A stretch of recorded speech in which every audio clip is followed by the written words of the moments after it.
Hello. Oh, who should it be this time? What? The evolved salamanders who've taken over the Earth, once again unearthed my hard drive, and which somehow is still working, and are now watching this because you have nothing better to do with your time. Yeah, it's probably the darkest timeline right there. This is the Crystal Tomb. I am kcStranger. I am joined by all four of my players as of right now. As always, the Crystal Tomb is brought to you by XSplit Broadcaster, by Tractor Blend, and yeah, that's it. So last time, and we're going back 3 weeks here, and I failed to write it out. So let's see how we do. So the creation spirits had retrieved Lyriana from the Mind Flayer city, met up with the party, announced one more small errand before they went back. They stopped by the Quotoa city of Indplur, and what's his face, Lacidel, went on a little side quest to retrieve an unconscious elf who he might have rendered unconscious, actually might be in a magical sleep at the moment. But yeah, picked up Nistia Cantaniel, who the group originally met as the High Priestess of Innis, and this time randomly met in charge of a Quotoa city, which was weird. But after that, little walk through plants action, and the party arrived in Citadel, which is where we are now, at about 2 in the morning.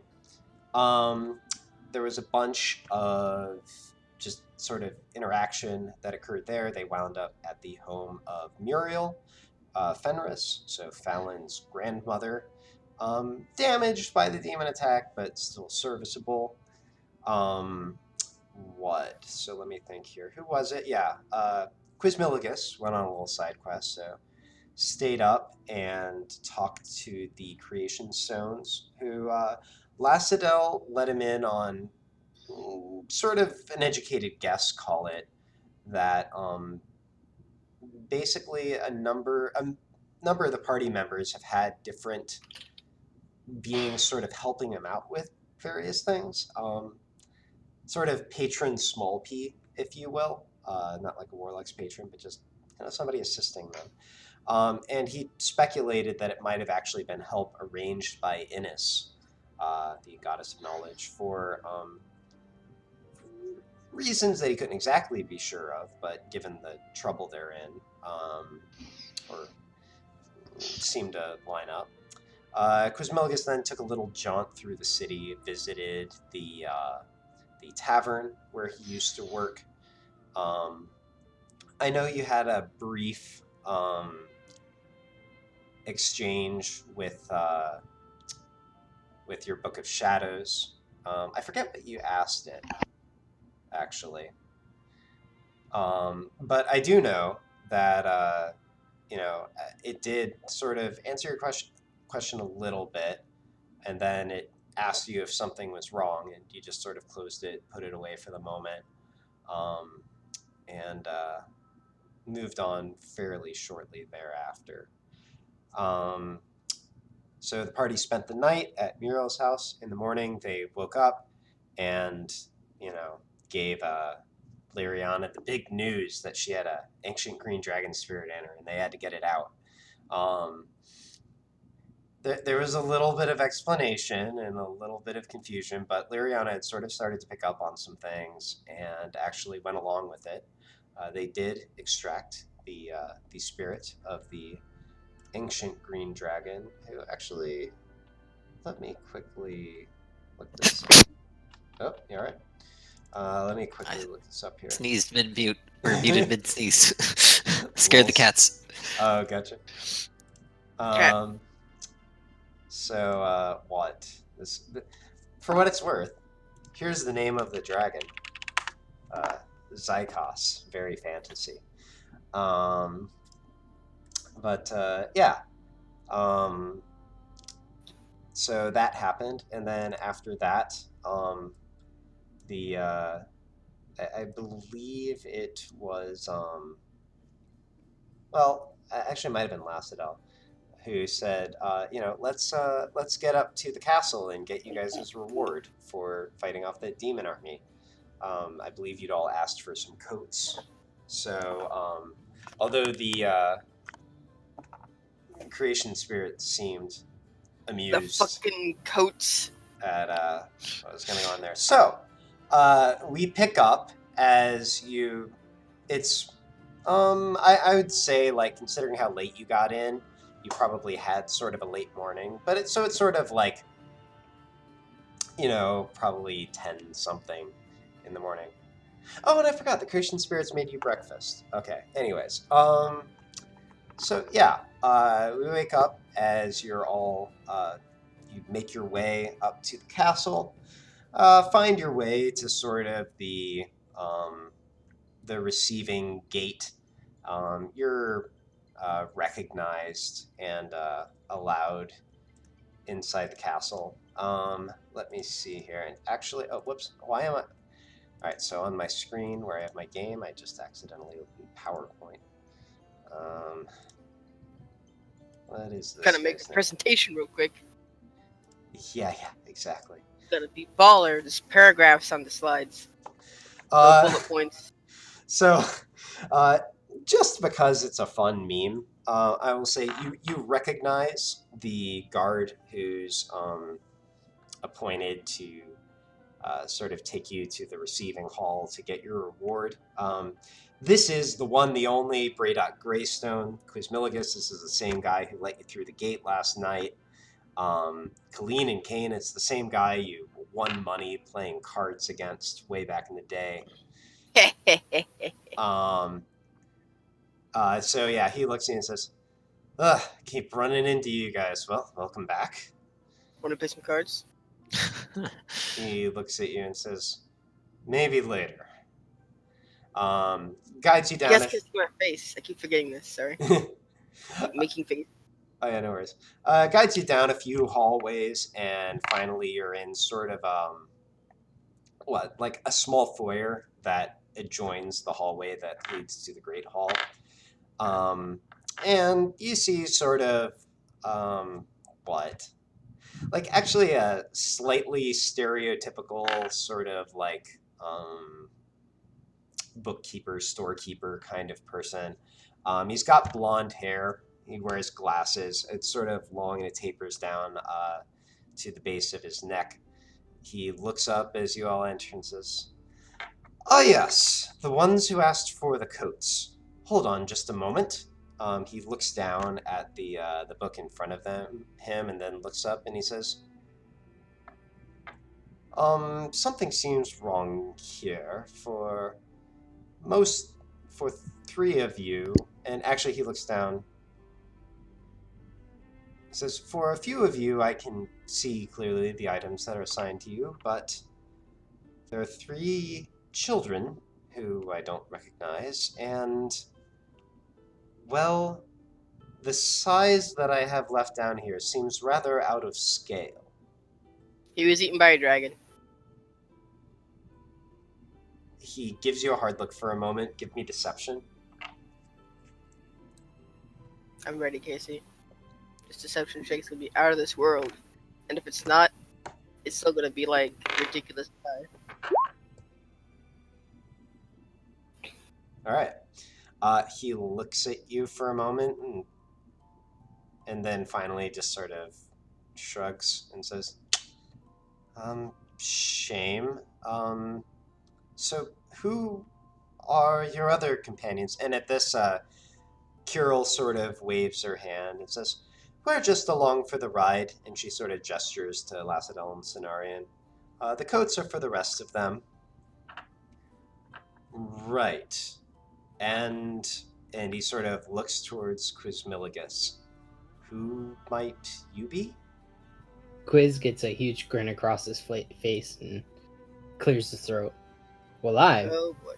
and does the whole God Slayer, Dragon Slayer, same song and dance he does every time he meets someone.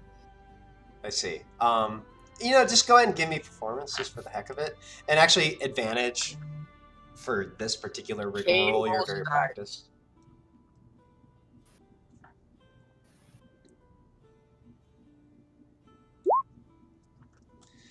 as you sort of wind down, there's this extended moment of just utter silence as this guy just sort of stares and like even twitches just a little bit.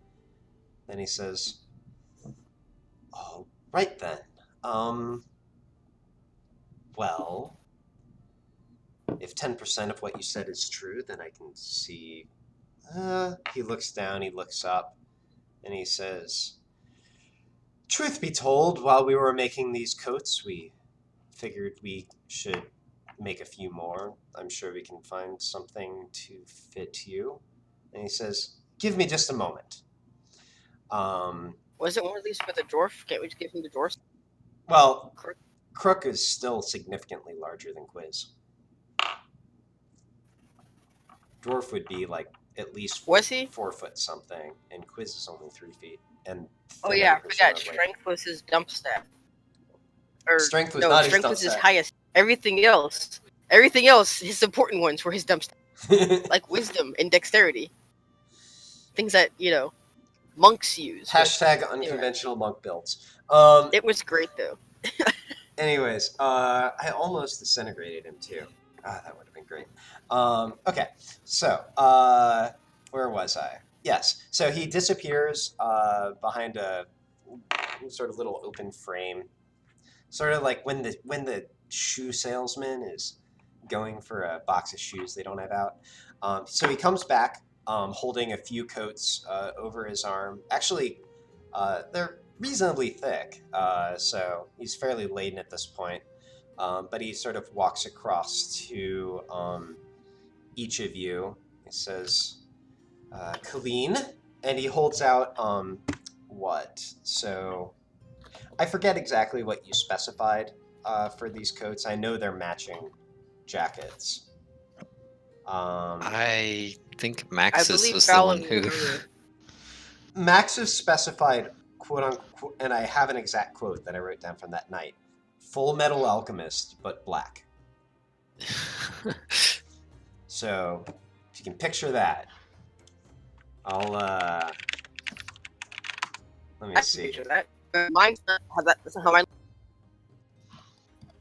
I didn't understand that at all. Your voice is breaking up. Yeah. Oh, me? I was Yeah. saying I can picture that, but I know mine doesn't look like that. Mine looks like something ridiculous that Kane's no. I remember Kane's is ridiculous. So Yeah, it was like it was like pink and brown or pink and Oh, we're tan getting there. tiger stripes. we're getting there. So sorry, I thought you were soliciting. Oh Casey, no, No no! worries. I wrote it down, and I found it in preparation for tonight. So he gives yours to Clean. He walks over to Quiz. Here is the one that I found for you, Master Quizmilligus. I take it from him and give it a flick and look it over. Seems like it'll fit. Thank you, good sir. Puts it on. And yeah, it's not perfect, but considering that he just sort of eyeballed it, pretty good. Fallon, or excuse me, Master Fenris, and he holds one out to you. And then he says, "We weren't sure." He looks down at Gmork, who's already wearing a cloak. And a hat. And a necklace. Yes, exactly. Did you want one for him? Oh, obviously. Right then. Well, here you go. And he holds out something that would, in fact, sort of button around. Beautiful. And so you can figure out, how many equip slots Gmork has later. And then he says, "And that should... Right, one more, just a second." And he disappears back again. And a moment later, Kane's Kane... just like, kind of like rocking on his feet. He's like, yeah. His face is like he's excited. Like trying not to show it too much, but you can tell he's excited. And he emerges with a bright orange and pink wool coat with brown piping. No buttons, but wooden toggles. Can you start over? What was?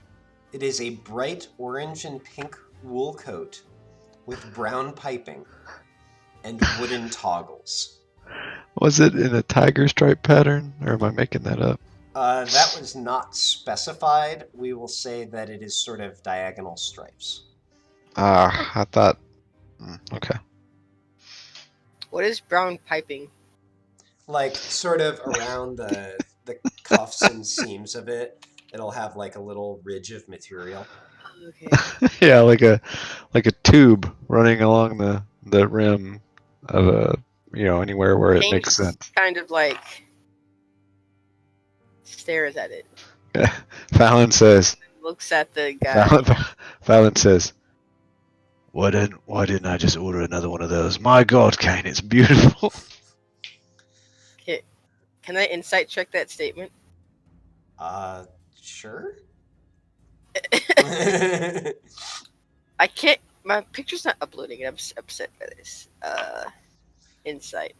There it is. Well, I can't roll this in the 16, so Well, you got a didn't even 19, have to but roll yeah. that. And then the sort of. Is he lying to me? Does he actually like this coat? I mean, it's his normal sarcasm. Well, I think he likes it. Would Yeah, he I mean, actually wear this I coat? like it for you. But you said you should have ordered another one. Does Kane believe that Fallon would actually wear this? Maybe I meant it in a way that if you wear that one out, I want you to have another one just like it.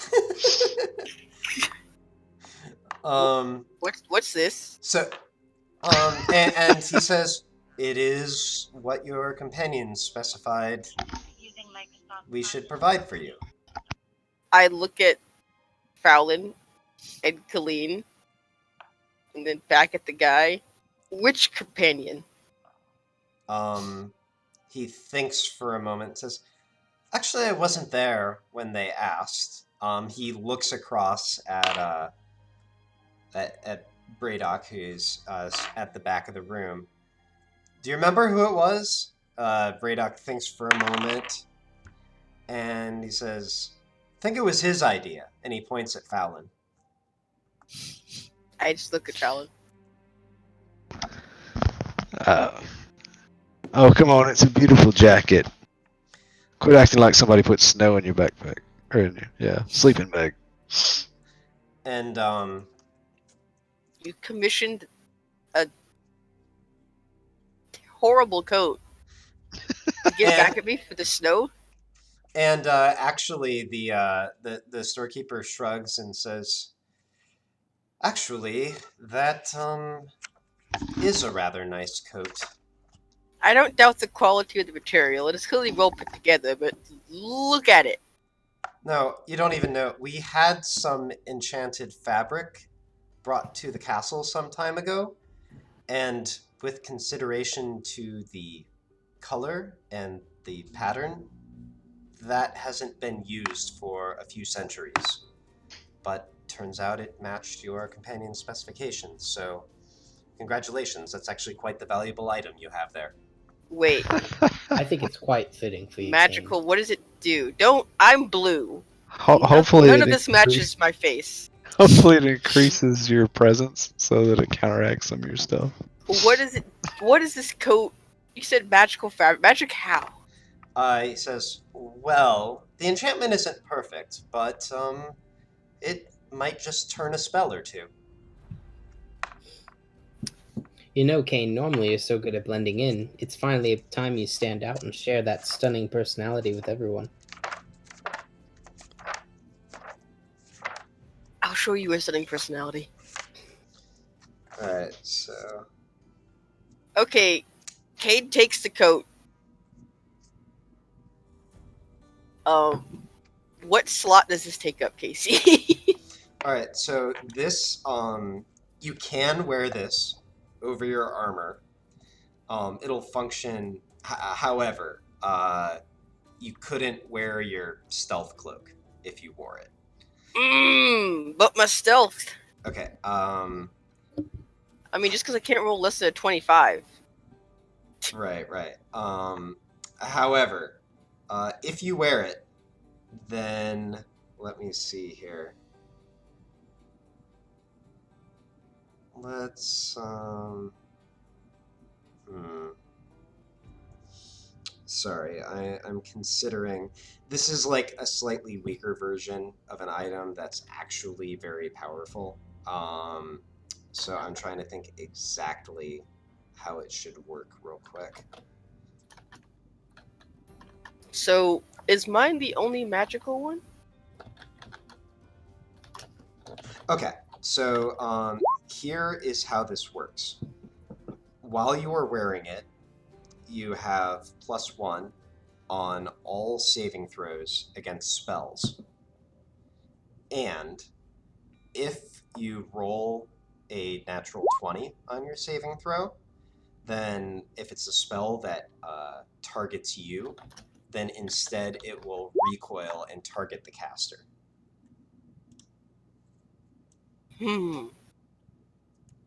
But can my armor affect the color of it? You have to wear it over the armor. I hate you guys. I hate you guys so much. So, Kate asks, is mine the only one that is enchanted? Yes, as a matter of fact. The look that the others were going for is much more in fashion. He looks at you. You said it was pink and orange, right? Yep, it is pink and orange and striped. God damn it. Like, I try to picture a pink and orange jacket on a blue man. Like, yeah. This is Would the you worst like me combination. to draw Kane? Yes, this please fancy draw coat? this. I want to see it. Can we You get gotta that see it. art piece commissioned? I don't. Yeah, because otherwise, I don't think you're gonna appreciate the brown piping. Like, can we get your artist person to also draw this too? If like, you want to pay for it, I'll have. All of us in our team jackets. I would. I would put money towards that. Yeah, I'd like to see that. That's funny. But oh man, could you maybe could you dye it a different color or something? Can we do anything with this color? You look pleadingly at the Like, I'm holding the jacket in my hands, like at him. He shrugs. Let me go real quick. And says, "I'm not sure about the nature of the enchantment. You certainly could dye it. I don't know what would happen to it, though." Don't you I dare. look back at Fallon, just like I slowly turn my head at Fallon. Why? And Fallon says, "You want to defile the coat that you just got? We put a lot of thought into this, Kane. I can tell you thought about it a lot. It's an amazing coat." Kane, I will say that in other countries, that coat is quite dashing. What other countries? We're on a fucking island. I can't even focus on you. If you wear that around Spearu, you'll be all the talk of the town. Why can't I upload my new picture to Roll20? Side note: the 3 creation spirits are off, sort of near the side wall of the room, just silently losing it.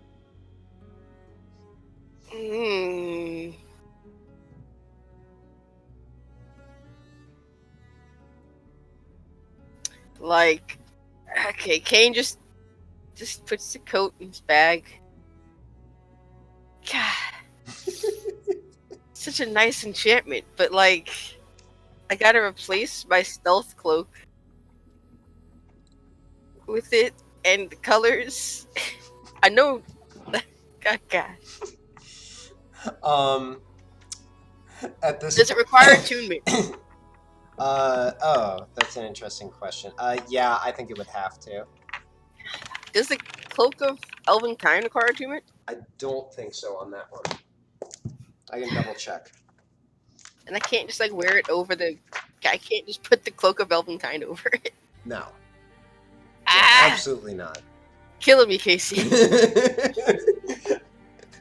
I literally just thought of making this a magic item right now, and I'm super happy about it. I'm gonna have out of character. I'm gonna have Fallon's grandmother throw a big party where we're all requested to wear our jackets. That's solid. In order to attend. So at this point, Kane, you feel sort of a comforting hand on your back, and Kirill steps in front of you and says, "Quite a nice coat you have there, Kane." Yeah, it's great. It'd be a shame if anyone did anything to it, though. The magic seems to be bound up in some sort of interaction between the dye and the fabric. I think you should leave it just the way it is. Insight The check. colors do. Can I insight check the fucking god, please? Yeah, go for it. Let me see, what's her deception? That's probably why Casey picked Carol, so that you couldn't win that one. Is the brown piping like in between the stripes of orange and pink? Oh, It's I just didn't like- even think of that, but... I thought it was just like trim, like along It the is line. just trim. It was meant to be the trim around like the cuffs and like the just like where it comes together at the all around it on the collar, down each side Okay, I love where it. it's sewn together. Oh I'm my really starting to fucking be able god. to Well, it's still a 16 because of my thing. You have... But that means a god just has to be the 16. I'm proficient in insight. well, so- actually, turns out that she's not hiding it very well. Like, she's got a shit-eating grin on her face. You're pretty sure that regardless of whether she knew, she would be saying exactly what she's saying to you right now. I was asked, is it really tied up in the color? Is it really? Who knows, she says, and she spins around on one foot and says, Now, come everyone, we've got places to be. right. Kane just like drops his head, looks at the ground, it's like, why? Follows slowly. Yeah, also, Kane, I'm going to make this a little bit heavier than a normal cloak because, it's wool. I'm still not going to make it probably full weight, but it's 3 So pounds. this is like, it's still the shape of the Full Metal Alchemist, right? Yeah, they didn't specify anything about the shape, so it's like the other one. So it's just a Full Metal Alchemist cloak made out of wool Yep. with, what was it? Not buttons, but It is bright orange and pink, brown piping, and wooden toggles. wooden toggles. Those are like those weird, like, Where are oval the shaped toggles? things, right? Yeah. So there's a loop of fabric or rope on one side of the jacket, and the closure is on the other side is a long little wooden stump that is tied in the middle to the jacket, and you push it through the loop on the other side, flatten it out so that it's like it's trapped, right? Trapped together. Basically. The whole walk back, Kane just kind of has this 1,000-yard stare going on. Like, this is a very tough decision right now.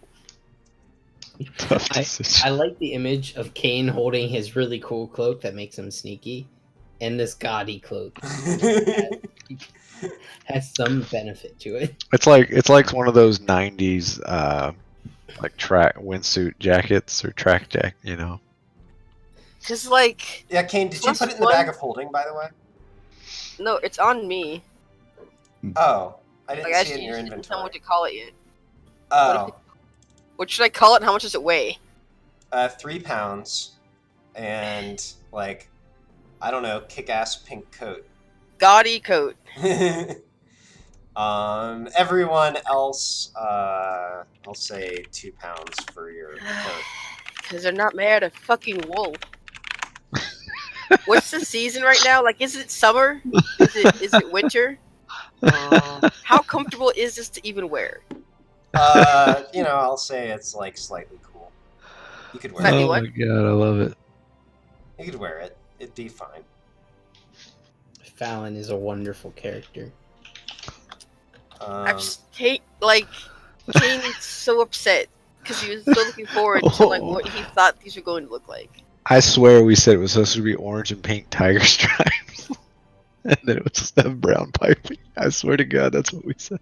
It's, All right, it's fine. It's striped. tiger stripes. No, fuck. Yes.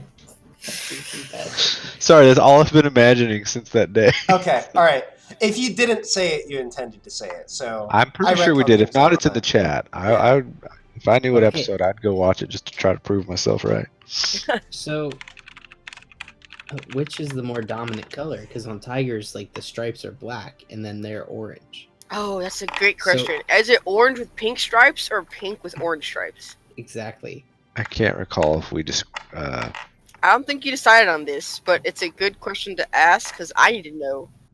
Tell me now, Fallon. I think let's just say this: the stripes are dense enough that, that it's hard to say. These are some thick stripes then. Well, I didn't say they were thick. I just said they were dense enough.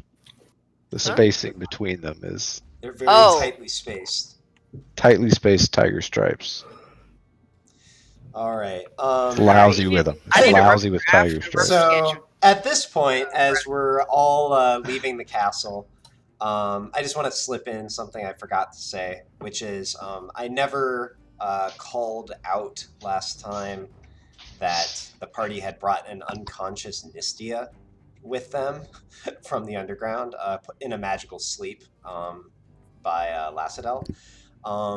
So I'm just gonna say that Muriel found a side room for her. Lacidel probably said something about she won't be waking up, don't worry about it. And Muriel, it was like, I've seen crazier stuff, sure, and she was cool with it. So I'll say that's what's going on. Nistia is chilling at Muriel's. Okay, so yeah, you all, unless, was anyone looking to try to do anything else at the castle, or are you all just fine with taking off? So +1 to all my saves. Against spells only, but yes. Oh, against spells, so I can't just up it on my sheet. But Right. still, that's so good because like, there's lots of con savey spells, and my bonus is just a 1.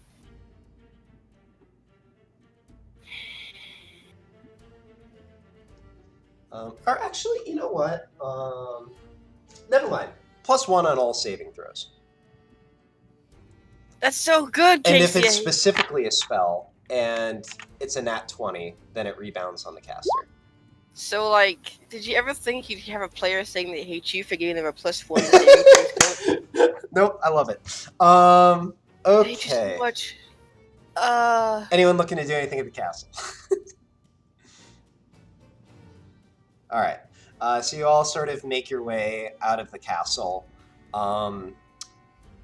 Kirill is sort of whistling as you walk down the series of steps from the castle mountain.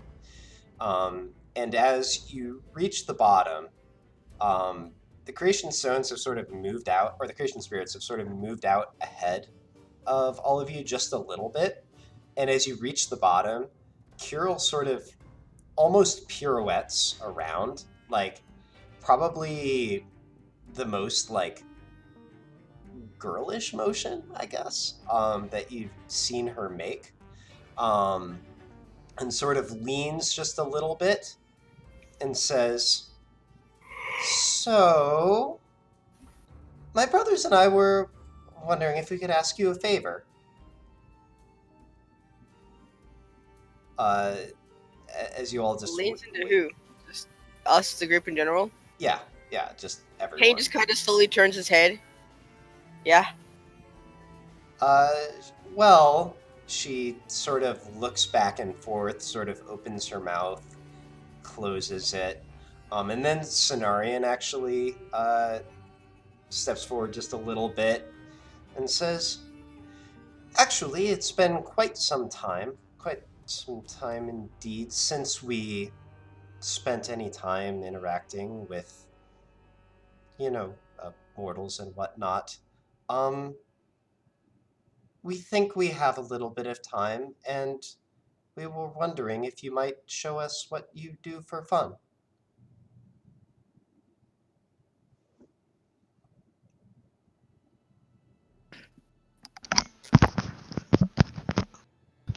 This is actually a Hot Springs episode, isn't it? Yeah, Fallon gets struck with anxiety trying to figure out what he does for fun. Kane's trying to think what he does for fun that won't like make them judge him any harder than they already do. Oh, to never the mind. library. Never mind. Have you ever heard of gnome salts? No, Okay. hold no, on, we're not everyone. giving gnome Before- salts. They look at each other. Lassadel says, I've seen you experiment with this, yes? No, they are far too powerful to give Casey, them gnome salts, Fallon. Would Quiz know a really popular tavern in the area they're in? Yeah, you lived here for a while. You No pretty one's much gonna know give it's them around. anything. They look like children. Okay. You're gonna get shit for taking children to a tavern. I mean, they're way. I mean, Well, first we of could all, teach children to gamble. That I'm was what I was trying to about give to say. them I was drugs. like, do y'all know how to play cards? wait, are you asking that in character? Yes. They look at each other, look back, and Lassadel says, I'm pretty sure we can figure it out. Which one of you has the most nimble fingers? Actually, I think that would be... Where are you going with that, Kane? I want to show him some tricks with the cards. Let me double check their stats real quick. Who can lift a cup to the mouth the best? That's all we need to do. Yes, everyone follow me. I know just the place to So have we're our going to card give game the and children, get some even though they're not refreshments. actually children, but to everyone else, they're children. It doesn't Uh, matter. You've got a point. Can you guys look older? They Can look y'all at look each other. First of all, Kirill says, in answer to your question, Kane, that's probably me. But All then right, I they guess look it's at your each turn. other. And actually, let me double check. One of them has to think- have an illusion spell, so like they can do that. Yeah, that would be... Like seeming. I mean, if they don't, I do, but Yeah, who's the one who has... I thought... oh, wait, no. Well, it's it must definitely not the be. one that Didjaman and I Lassadel had the was playing as. illusions. Yeah, okay. Oh, yeah, here we go. Lassadel says,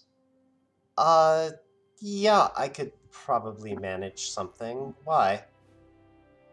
Because we're going to a tavern now, and people are going to give us a hard time about, bringing children to a tavern. So you need to look like adults. Or at least as old as me. He looks back and forth at the others. And then they turn around and Lassadel says...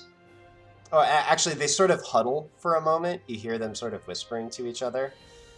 Lassadel turns back and says, if you don't mind, we're rather partial to these forms. It won't be a problem.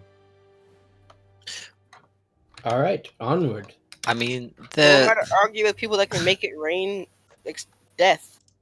they're centuries of years old, and I probably look like I'm the equivalent of a human 16-year-old, so Yes, it's but you don't probably look fine. like a child.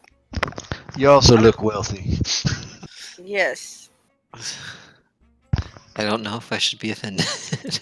I used to strongman for a brothel, and so I was always told that when even the young ones, if they had coin, you look the other way. Oh boy. Thanks for that little That peek gets into into the offense. life. Can Fallon then notice everyone looking at him weird and Kay just kind of still has that That was- like partial 1,000-yard stare. that was my He's still point in thinking saying about that was You know, Kane, they might not notice we're with children if you wear that coat. he's already wearing the coat, right? I'm not. It's in my bag. I'm not wearing it. What the Like- hell? I'm still thinking. I'm still deciding. Okay. So Quiz, as you lead the group, Lassadel sort of half skips up beside you and says, honestly, I figured I'd just cast mass suggestion on everyone if needed. Should work. Can you mass suggest everyone in the bar once we're in there to wear the most luxurious coat? The irony is too, the coat would Like help me resist that effect. He turns back. I could. So Quiz, please go ahead and give me, actually, I'm going to call this survival. Okay. Well, this is exciting. Okay. Yeah. You know, a good spot. It's just what? It's kind of that place where if it were any better than it was, especially if the food were any better, it would probably just be way too popular. But as it is, like, the ale is good. There's good, like, atmosphere. Like, you know, at least when you were here, there was always a group of regulars who would, you know, either just shoot shit or play cards or, you know, even have a few table games and stuff like that. And they've even got this nice sort of outdoor patio thing. Probably completely destroyed by the demon invasion, but, you know, we'll see how it goes. So you lead on. You find the place. What would it be called? You know, it's just called the Merchant. You come up to the Merchant, and in fact, it is open for business, and the building itself looks totally fine. Behind it, you can see that there's basically a large blast mark in the ground, and there are like stones jutting up at odd angles in the back where the patio is, but it looks like the main area is open for business. All right, this way, everyone. Quiz opens the door. All right. Yep. You lead everybody in. As we go in, do I see people playing cards? Yeah. There's a table. Actually, two tables, sort of, on the side of the room across from the bar. Alright, I go to Kiro, Mm-hmm. I think you said. I'm just like, alright. So I want you to pay real close attention to what I do. She smiles at you and says, "Okay." She looks back at the rest of the group and says, "I think I'm going to go play with Kane for a bit. You all have fun." I want to play. All right. So yeah, Kane. Cards. Go ahead and give me. I'm actually just going to call it sleight of hand for showing what Cheating you at know. cards. Yeah. I can't roll less than a 25. 32. That's a 32. Okay. So you just sort of, at first you're like moving slowly, and then Carol says, "You can go faster. It's okay." And so then you just sort of rapid fire Out of context. through. Dear God, I'm sorry. I'm just gonna take a moment. Totally happens. Alright. Alright, Kane we're good. takes 1d10 psychic. Oh no, that'd be more than 1d10. Alright, that continue. would probably be Kane try to make a DC 25 con saving throw. Please continue your narration now. Oh gosh, that's even called Heart of. Anyways, all right. So, yeah. So you just rapid fire through every trick you know, and Carol says, "Got it." Alright. And So the then real she fun is- and then she points up at the bar, and she says, "Can I have one of those?" Clayton, you got this, right? And I go sit down to play cards. One of those. She pointed up at the bar. Somebody was holding a few mugs. I'll ask for a round. All right. Turns out Quiz picked a slightly expensive place. It's a gold and a half, so gold and 5 silver per. That's Okay. nothing.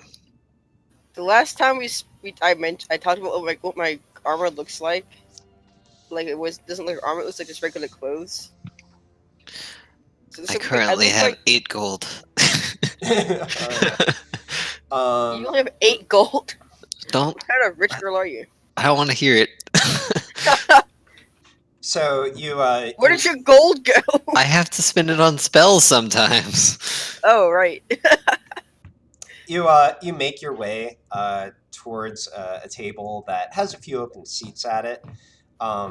There's a group of, like, honestly slightly bedraggled looking men, plus actually one woman who, as you look around, seems like she might be one of the servers. It's kind of early in the day, so maybe it's just So they. Oh, sorry. Go ahead. so maybe it's just kind of slow, and she's just playing cards with people instead of working.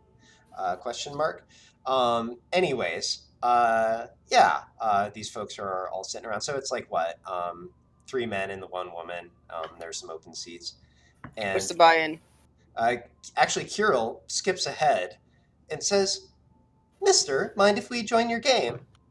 The man sort of looks at Kirill and then looks up at you, Kane, and says, I got a buy-in.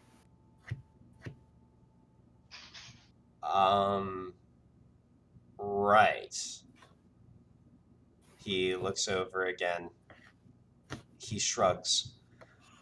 And then he says, let's make it 50 gold. All right. Kane, will you spot me a buy-in? Oh, Jesus Christ. Okay. Kane puts I guess 150 gold in, or gives, like, yeah, 150 gold is now in for each person. Okay. Sounds good. All right. So you all start playing. Let me see. So this is going to be your choice, depending on how you're playing, of, I'm going to say, insight, investigation, or sleight of hand. Alrighty. I guess. Or but actually, I'm sorry, deception is the other possible way to play. Yeah. We'll see. I know I have my own set of cards, so I could just like pull a card out that I need. But for now, I'll just work on bluffing people out. When Also, I have... like, your cards would not necessarily match what they're playing. Yeah, true. That might be easily I'll mixed. when I'm not dealing, I'll just work on trying to bluff people. Like, I want to. Can I get a read for these guys? Like, yeah. Like as we play, like I'm just kind of seeing like who we trying to read them and then trying to do my own bluffing. Yeah, basically. sure thing. Colleen, go ahead and make a roll of some kind. One of the things that I said. But when I deal the cards, I'm sorry, what were the things that you said? Investigation, insight, sleight of hand, or deception, depending on. But when I Okay. deal the cards, I'm definitely cheating.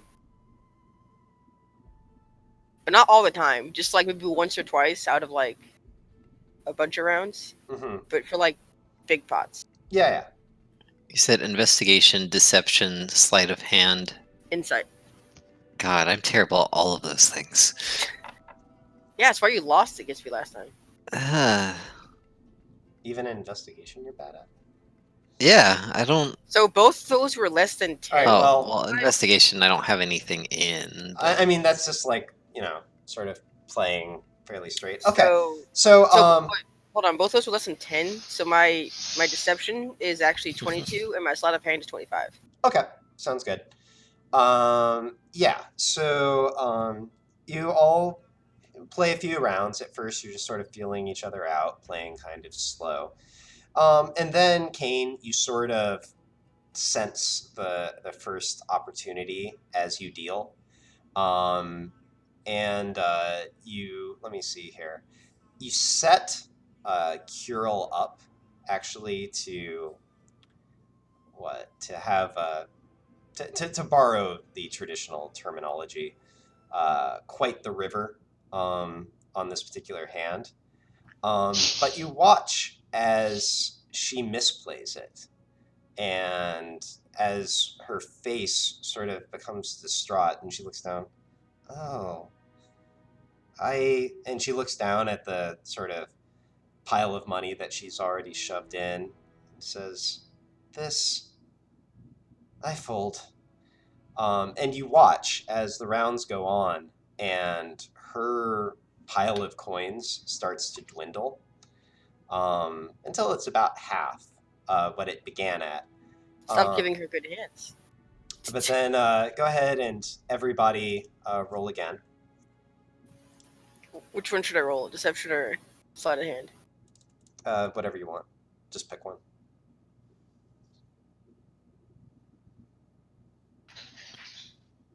It's not bad.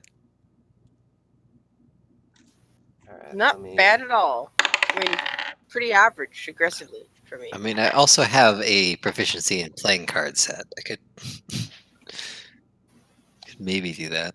Oh. Oh, yeah, can we do playing card set? Oh, yeah, sure, if you've got that. I mean, Why don't you roll you lower? should just take my 23. Yeah, it's a pretty good roll. It's a solid roll. Next round. But I'm also currently locked into this click. I feel like, can I insight check Kirill too, by the way? Yeah, Like, go right do I ahead. get the sense she's doing this on purpose?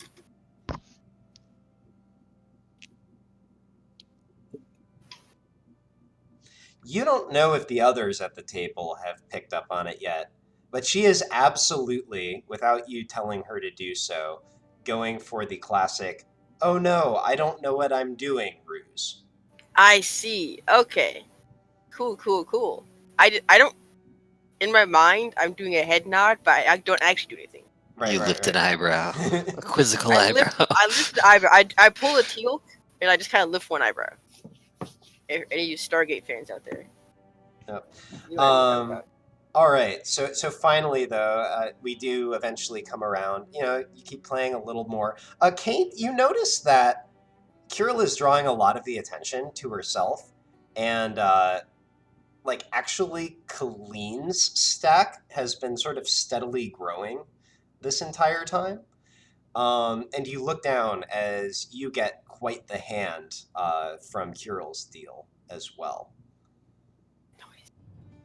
I'm so proud of the little goddess. Older than me, but Kane feels this full of pride in his heart. How do the people they're playing with look? Mostly tired. They're like, man, we're sure kicking this 10-year-old's ass, but the other two guys. Yeah, a few of them are sort of fixated on Kirill a little bit, like maybe wondering if they should really be like fleecing apparently like a 12-year-old or a 13-year-old maybe, but just sort of rolling with it. So yeah. So Kane, yeah, you know, you get this hand, you play it out, you make a nice little cash in, and then sort of the guy who talked to you when you first sat down sort of looks and sort of huffs, says, "Guess that'll happen. Have to pay more attention to you from now on." Beginner's luck, you know how it is. Right, It's lucky right. hands sometimes. Look, I'm not that great at this game, but I know an experienced hand when I see one. No, I'm saying this with a grin on my face. Like a Yeah. asshole Okay. grin. It's like, Yeah, gotcha. Beginner's luck. He huffs and says, I suppose that'll happen. As the rounds go on, Kirill, again, sort of loses even a little bit more of her stack to you, actually. And she says, "Oh, come on, take it easy on me." I don't know. You said you understood when I explained how to play. All right. She gets She's down. gonna wreck you. She gets down to about 40%. And then, or actually, wait, let me see here. As the rounds go on, she does sort of slowly start to build it up a little bit until she actually gets back to about maybe 70% of what she had before. And then she looks at you guys, Kirill and Kane. I mean, Colleen and Kane, and finally says, and actually, both of you, give me insight real quick. Heck yeah. Pray to Lacidel. Natural 18. That's not bad. 16. Okay. Okay. She looks at the two of you and you can see there's something very slightly affected in the way that she says this. The following is not to be taken literally, is basically what I'm getting at. She says, I'm getting bored of this. Let's go outside and play. It's currently, Kane, it's your deal at the moment. All right. I'll pop up immediately and be like, let's play. No. Just one more hand. All right. We got to give these guys a chance to get their monies back. All right. Which Kane, one of them has the most coin? Let me see. So there's three guys. There's the guy who let you down, who's currently like slightly dwindled. He's at about like 85% what he started with. He has been playing cautiously since he caught on to the fact that you're actually pretty good. Go ahead. I was gonna say I will touch them both and link our minds so we can talk. It's unfair. Well, advantage. you're not actually all seated next to each other. You are It's next fine. to Kirill, though. I will kick them under the table. Okay. And make a connection to game. All right, you have a mental link. Fuck. I give you a quizzical look and start talking telepathically to you. All right. KC. Basically, here's what I'm gonna do. Right. Yep. So the guy's playing cautiously. I'm gonna give him a decent hand. Oh, by the way, Right. I was about to say, though, actually the barmaid is the one who has the most at this point. She's actually probably gained about 20 gold, so she's up to around like 70, 80, something like that. I'm gonna distribute the cards based on how people have been playing. Mhm. Like the bold people, I'll just give like hands, like they're all right. Okay. The cautious people, I'll give good hands, and then Kirill, I'll give Kirill a monster hand. Okay. Like that's clearly better than everyone else's, but I want them to think they have like good hands too. Okay. Sounds good. Yeah. So give me a sleight of hand. Yeah. Well, that's actually a 25. Wait, no. Is that actually a crit fail? We discussed. You said it was. It says it becomes a 10. Okay. That's how we So let that's me do it. actually a 25. So you're actually just very good at this. So congratulations on reliable talent. Let me double check. There are 4 people at the table.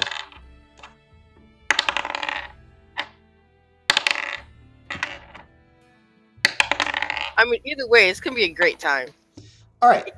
Either win all the money or we get to a bar fight. Yeah. All right. So you deal them all out. And I give Colleen nothing. Let me see FYI. how Kirill's. And I give admin myself is. nothing. Oh, shit. All right. Interesting. No, Kirill. But I give her a heads up telepathically that I'm about to give you a monster hand. Like I'm giving her pointers in my brain now that we're talking in our heads. Right. I'm right. like, just play it cool, play it cool. All right. I think, all right, don't raise here. Just or they said like that.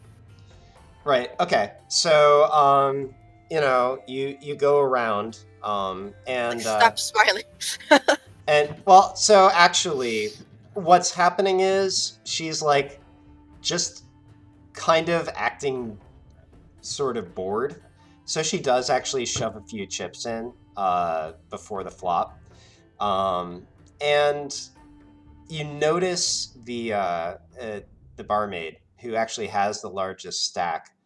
You notice her head sort of tilt a little bit as she's looking at Kirill, and she sort of cautiously lays down her hand and puts it in. But the other 3 do stay in. My whale, the whale. So, all right, yeah, there we go. So you go around, and the way it sort of plays out is Kirill, increasingly, as you coach her, just starts shoving more and more in and sort of like glancing out at the window as she does so. And the other men at the table, 2 of them are just really tired and are just like, well, we have decent hands. And one of them stays on all the way through. The other guy who let you in actually has quite a good hand, and you see his eyes sort of looking back and forth, but he puts more and more in. Finally, the final card comes down. She was just like, I'm done with this. She puts the rest of her chips in. The guy, I'm like, what? the guy sort of sighs, shrugs, puts the rest of his in. Classic, flush versus full house. And you all walk away from the table up, just call it a clean 100 gold. All right, we're gonna call it here, guys. But never say that we were short, that we were bad winners. And I call for a round of drinks. The guy who seated you sort of looks at you for a long moment, looks at Kirill, and then sort of a smile cracks over his lips and says, I'm not exactly sure what your game was, sir, but he holds out his hand. Well played. I shake his hand right back. You're now cursed. No! It was one of the tentacle monsters in disguise. All right, let's go back to the others. So while we've been playing cards over here, Figure out how to get the gold into later. Lacidel, Cenarian have been standing with the rest of you. Cenarian, Fallon, you see him sort of staring at Gamork, and he says, can I go outside and play with Gamork?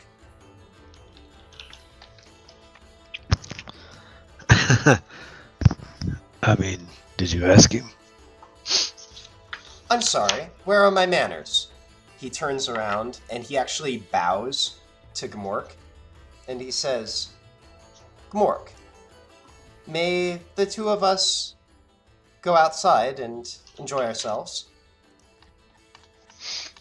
And Gamork knows to bark loudly if he's in trouble. All right.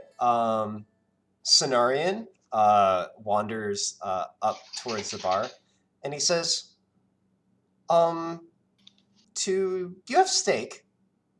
Bartender sort of huffs, and he says, 2 steak dinners. And he points, and he says, and a glass of that. And he says, whatever he's having. The Do bartender... these kids have money to be spending? The bartender looks at him and says, what? That'll be 8 gold. And he says, I'm with him. And he points at Fallon. Right. He looks down. Aren't you a little young to be... And at this point, you see Lacidel sort of do something with one hand. And the bartender stops and then says, right, here you go. He says, we'll bring you out your dinners in just a moment. These fucking kids. Yay! And you see Cenarian disappear, and he's actually just outside, sort of crawling over the rubble out in the back with Gamork. They're rubles. At this point, Lacidel looks up at the other two of you and says, so, what do you two do for fun?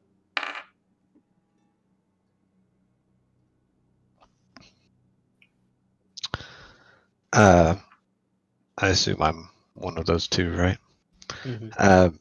I say, well, I do the salts, or if they have, in a place like this, I'd probably drink. Right. He looks over at the bartender, and without him actually even saying anything, the bartender nods and comes out with 3 mugs and passes them out to the 3 of you. On the house. Thank you kindly. Alright, they're on the house yet. He says, it's not every day we have so prestigious a patron as Quizmiligus the Almighty. Of course, of course. No. Thank you. Thank you for your kindness and generosity. I'll be sure to spread the word of the merchant in all of his travels. Well, thank you kindly, sir. He turns and walks away. Lacidel beams up at you, or look across at you, I guess. Thought you'd like that. That was you. He shrugs. I'll admit it. Guilty. Any flattery is good flattery in my book, I suppose. Anyways, he Fallon was gonna make a body joke. he looks up at you and he says, "Felon, it looks like you were about to say something." Well, he likes any kind of right, as long as it's not on the maidens. Lacidel thinks for a moment. Wait, what And- did you say? I'm sorry. I was making a flat-chested joke. Is not Oh, that. okay. Fallon's weird. Yeah. He's saying weird stuff. Lacidel thinks for a moment and says, and then looks over at you, Fallon, and says, "Do you know any more jokes like that?" Well, Just yeah, but takes you'd a have to be an long orc sip. to understand. He shrugs and says, "I had a part in making the orcs. I'm sure I can catch on." I made the So orcs. you're to blame. Kind of. What a fucking flex. I made the orcs. Fallon just looks disgusted. Why? Does that mean you'd also have a hand in making the mind flayers? Actually, no on that one. The creatures you'd call aberrations. He sort of shakes his head a little bit. Not so much. Interesting. Anyways, you all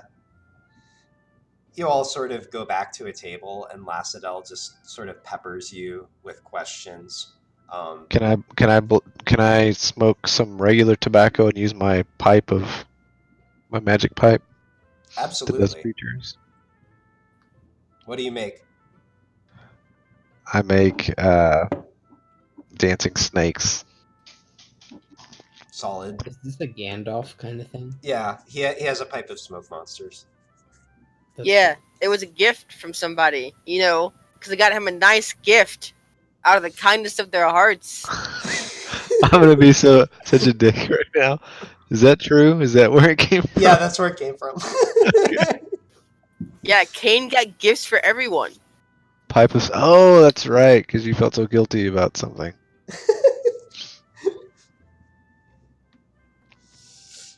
Okay, sorry, I forgot where that came from. Yeah, no worries. It is a nice gift. I do So- enjoy it. So you finish that, and Lacidel sort of leans on the table, and actually in the background. Actually, can I make creatures that I've seen? Some weird ass ones that I've seen in my gnome salts trips. Yes. Give me just a moment on that. Just a little bit of background thing. You see the bartender in the back, sort of carrying out two large platters with steaks on them to the back. You watch as Cenarian sort of flips one over to Gamork. Anyways, yeah, continue. So let me see. Right, I remember you saw wasn't there a pineapple creature or something that I made? Or... Yes, there was. Okay, so Didn't you also dance with Blin Blue? Or Wasn't there a pineapple creature I made? yeah, that sounds right. All right, so you're making some of those with your pipe? Yeah. Okay. Lacidel just sort of watches. You see him sort of, his expression sort of flickers back and forth between that's really weird and that's really cool. Finally, Lacidel's like, "Felon, can I try that?" I guess, sure, I hand him the pipe. Yay! He puts it up to his mouth and sort of inhales a little bit, coughs slightly, and actually Quiz and Fallon. As he coughs, give me perception.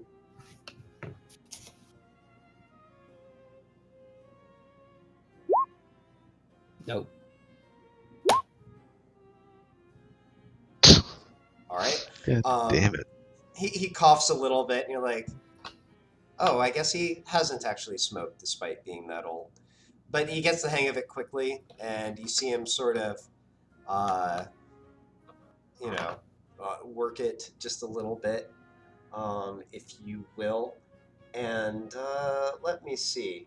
He actually he puffs out first a quaddle, and then he makes something that appears to be actually kind of reminds you of that angel that you ran into. It's actually quite detailed.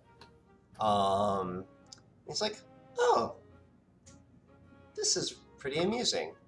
He puffs on it one more time and makes a very cute puppy dog, and then hands it back to you, Fallon.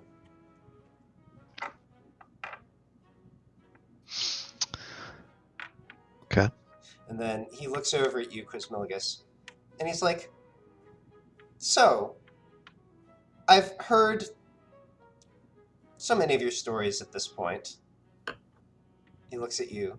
What haven't I heard yet?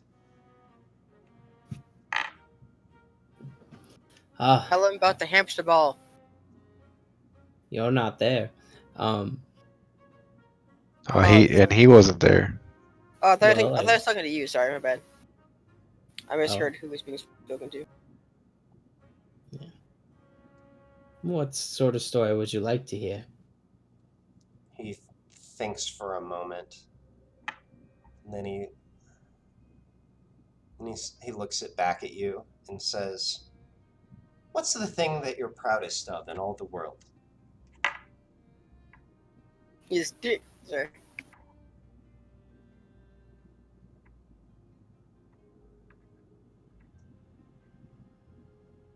Leaving home. Thinks for a moment. Where was home? Oh shoot. Oh, I remember. Yeah. I remember what we named Where it. is home? That's a good question. It's a little village in the halfling territory named, was it Jabberwocky? Yeah. Or Is yes. that annoying Hearthstone Oh card? no, it's Shutterwalk. Shutterwalk, yeah. Named after Hearthstone cards. Called fucking nerds. Shutterwalk. Yeah, one of the big towns in the halfling territory is called Hearthstone. Yeah, I was the one who started it, in fairness, not him. Oh, I There's didn't also a town even called realize that. Overwatch, so I followed suit. Yeah.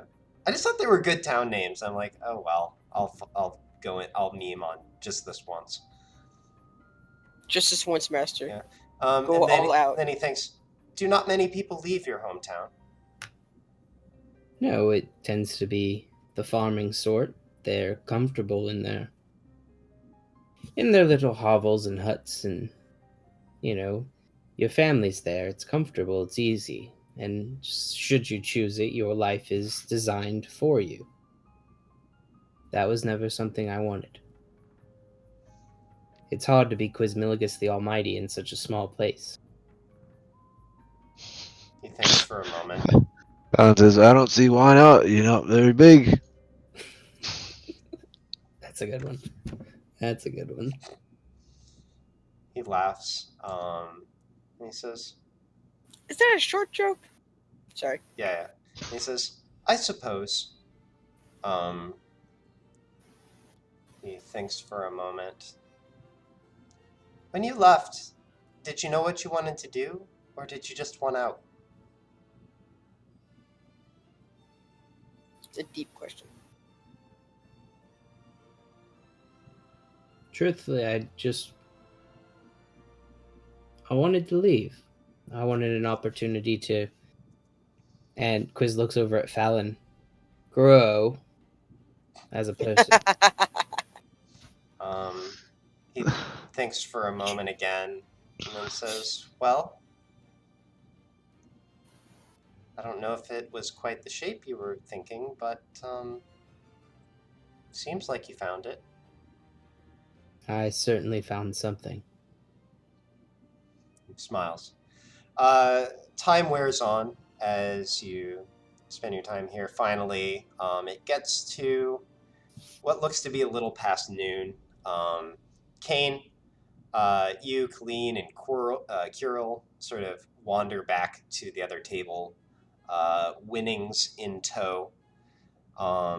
Eventually, you see Cenarian coming back in from the back with Gmork as well. They're all just starting to pull up chairs when pretty much at the same time, and this is unmistakable, you see all three of the creation spirits sort of grimace in pain, sort of hold their hands quickly to their head, and sharply intake their breath. What's wrong?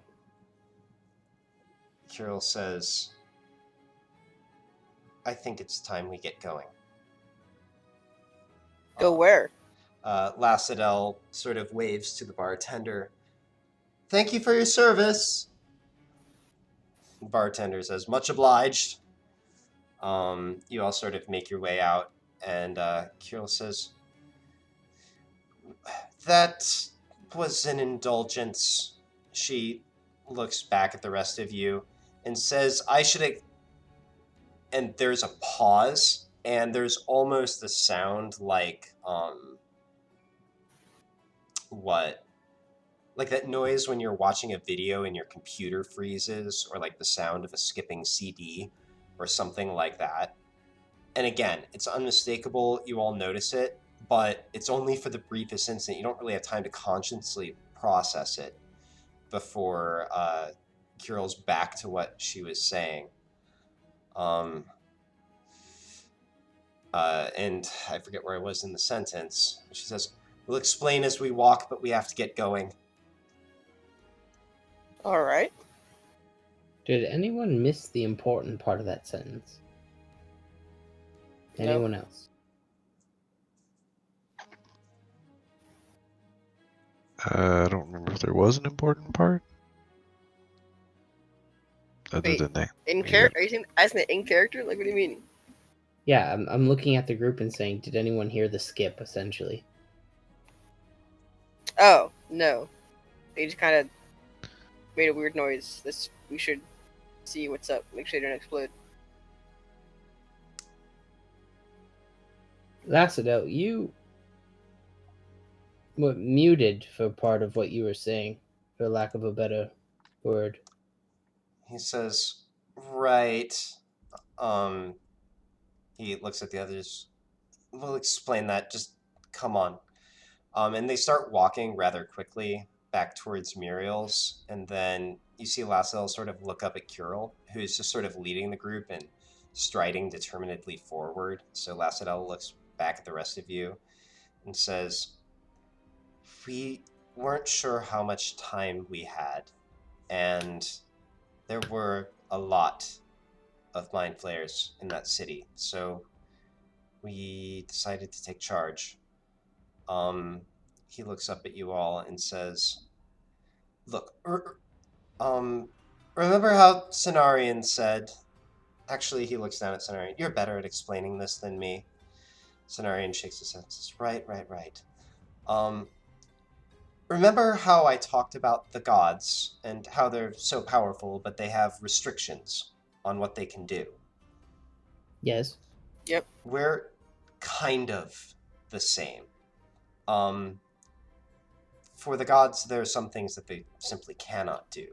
For us, we have the choice to go outside our bounds, but there's a price for that. I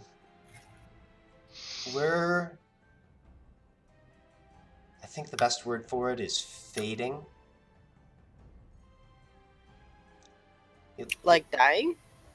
Not quite. More like going dormant. Look, it's not normal for us all to manifest like this, right? Sure. It only lasts for a few days. And there's going to be a cost to us when it ends. It's ending right now. Ah. So you broke the rules, now you're in trouble.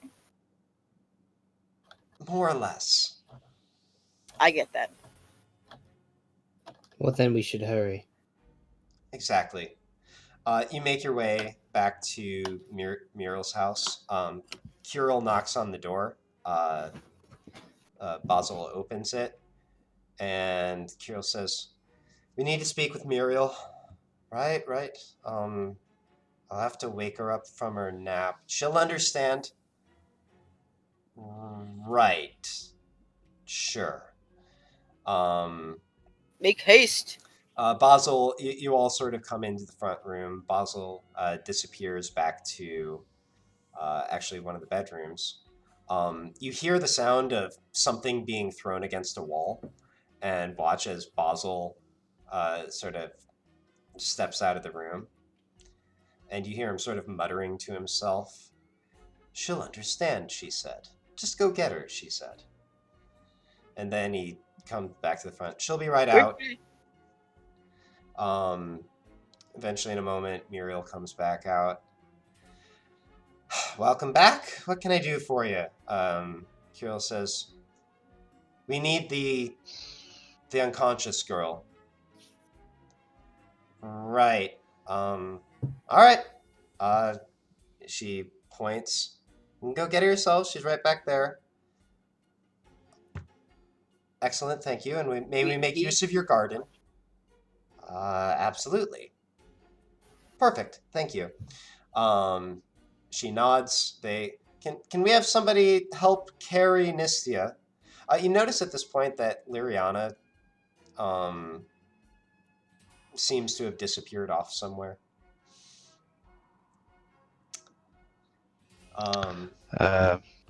So yeah, just need a couple people to help carry Nistia out. I assume I could just carry her myself. Yep. You go back in the bedroom. You pick up the unconscious, sleeping Nistia. You all go out to the garden, and Kirill looks at you all and says, "Right. Okay, so we're going to pay one last visit to our dragon friend. So, when everybody is ready, we'll be on our way." Ready? I'm real good friends with that dragon guy. I think he likes Do me. they mean Tavrith? What are they talking about, dragon friend? She looks at you, Doing Fallon, and Tavrith. says, "Yes, Tavrith." By the way, I'm just making sure. I don't have video for Kalina. I haven't heard from you in a while. You still good? Brave? I'm sorry, what? Okay. I was just making sure you were still there, because I hadn't heard from you in a while. That's all. Yeah, Jimmy just got home from DC, so catching up for a sec. Okay. No worries. All right. So, Jimbo. all right. Anyways, so you all sort of line up in front of a small tree in the garden, and Kyo says, "All right, in you go. What order do you go through?" I'll go first. I will Alright. say hi Second. to my dragon friend. All right. I'll follow behind Clean. Okay. You all step through, and Fallon, as you're disappearing through last, you hear sort of a muffled scream from Kirill. But as she steps through behind you, she's back to her normal, composed self. Investigate. I mean, I'm there. I didn't hear anything.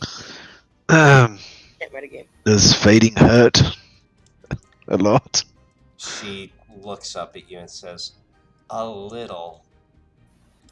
So you emerge onto the mountainside, just outside Tavrith's lair. You disappear down it through a tunnel. Quiz. Just if you don't know this now, you could easily learn it later. So I'll just tell you quickly where you are.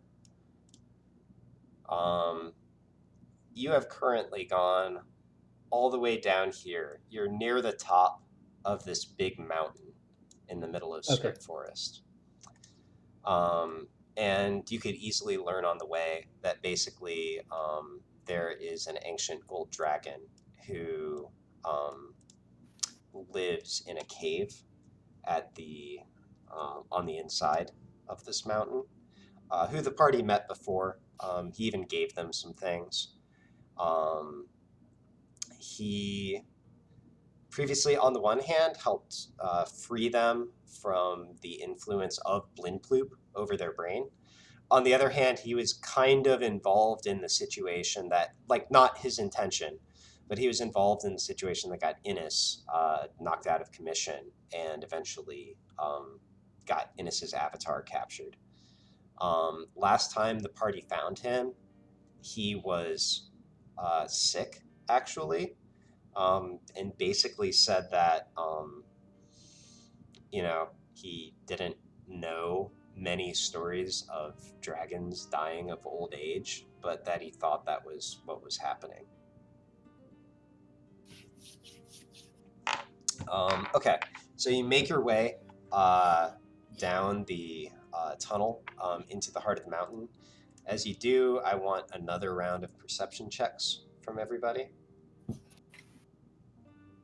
Perception!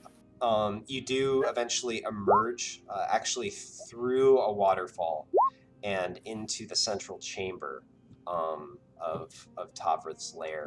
There's sort of the waterfall goes to a stream that empties into a small underground lake.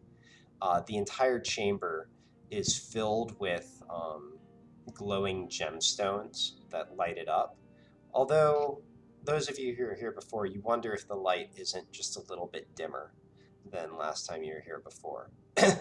And across from you, there's what appears to be a large palace surrounded by a high wall. Let me see. Looking at perception checks. Actually, so everyone except Gamork succeeds on the check. You also imagine that the creation spirits might be growing slightly translucent. All right, so you all make your way, and sort of let me pull up the map for this area now. Well, you make your way around the underground lake and up to the gate of Tavrith's palace.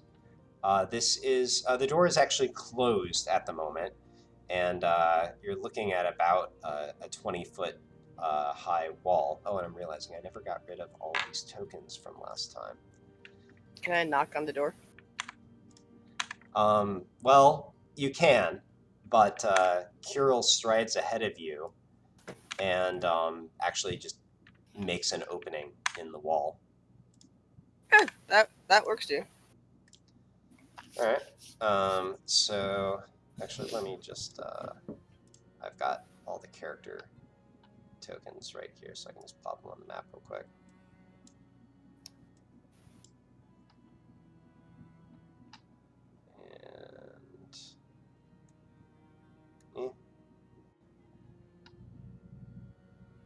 And that. Oh, whoops. None of that matters too much, but I'll at least represent where people are. I'm not going to bother setting up all the controls for now, but if you need control at any point, I will grant it to you. For now, I'm just representing where the party is at. All right, so you make your way into the antechamber. Quiz. This is a pretty impressive building and room that you've stepped into. This entry area is, without going into too much detail, it's a large entry chamber, tastefully decorated, stairways sweeping up to either side up to a balcony, although you don't notice doors disappearing off that. Instead, all the doors are actually huge. You imagine if this is the lair of an ancient dragon. Although, actually, quickly give me, I guess, call it nature. You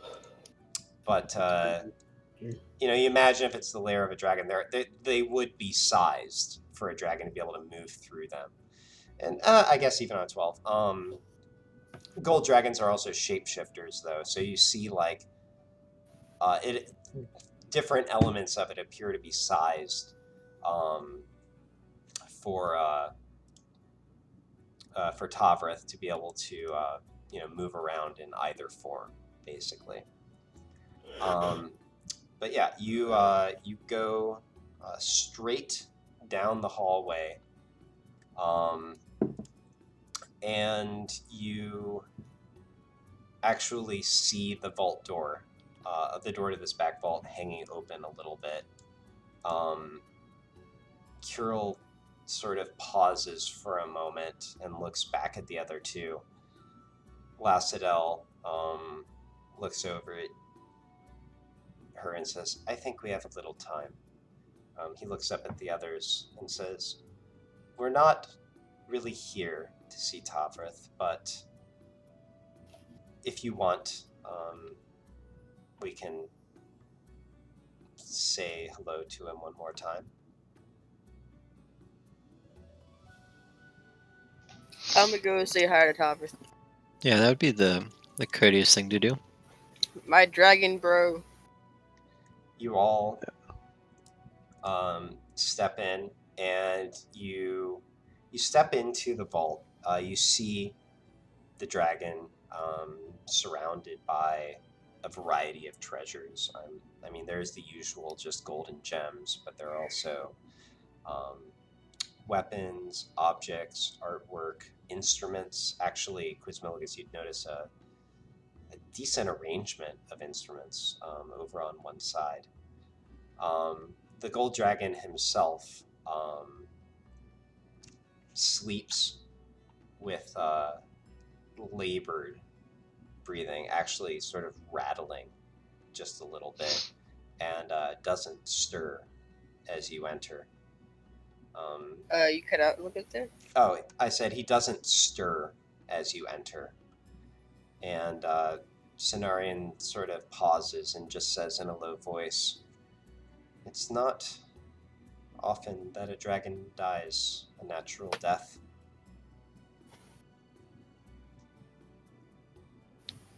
Tavrith? Like, he's already dead?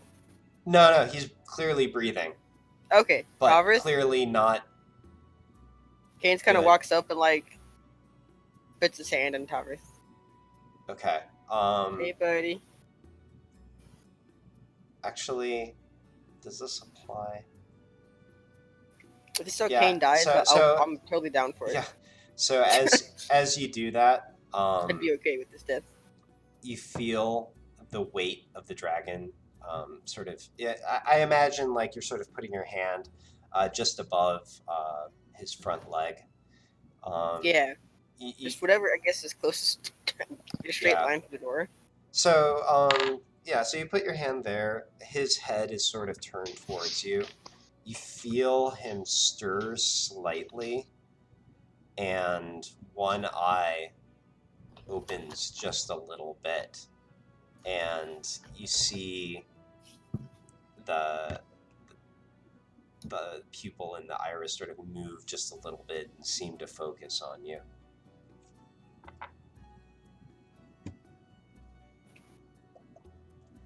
Hey, buddy.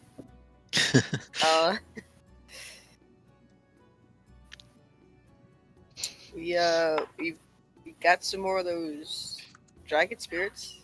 Does he not try to eat Kane immediately? He Like- huffs. Well, I mean, Kane's in his vault with him with all of his stuff, and he should know, based on past experience, the kind of person Kane is. I mean, I feel like last time we pretty much put the fear of dragon into Kane about that. His other eye sort of strains open. Both of them are only partially open. And he just sort of barely huffs out, "Buddy is Anything? putting it strongly." I don't know many words, so I would also like to pet the dragon. There's Buddy and friends. I went with Buddy. Seemed more casual. But is there anything that we can do to help? Wait, is this in character? Yes. That whole sentence was in character. Okay. I don't know many words. Right. He looks over at the two of you and says, I think this is about the best my kind gets. So when I pet the dragon, I would like to make a mental connection with it, but I would also like to make an empathic connection and feel what he feels. Okay. I'm gonna give him a hug. It might kill me. You make I wanna feel both it. of these things happen. So the immediate feeling that you get is actually, first of all, you sense just sort of the dull physical pain that he's in. It's something that he's used to, but he is clearly on the verge of death. You feel something of a sense of pride and contentment being, dragons are hoarders. He is surrounded by a marvelous horde, having fended off every enemy who ever assailed him. This is pretty much as good as it gets for a dragon in that way. The layer under that is you do sense his pride and also actually a little bit of annoyance at being treated like a pet. I'm giving him I wasn't petting him. I just put my hand on him to and then I give him a hug. In fairness, he's not in the greatest position to interpret intentions, and most True. dragons do not get touched in that way. But anyways, you're not feeling this though, Kane. We're talking clean here. I know. I was just making that. I wasn't petting him. Yeah. She All said right. she was So a back dragon. to clean. That's what you get, sort Clean's of feeling petting. wise. I would like to present his sword back to him as part of his trove. Okay. Beat me to it. You sort of step back and hold out the sword, and with your telepathic link, the communication comes much more freely, and it says, let me think about this real quick.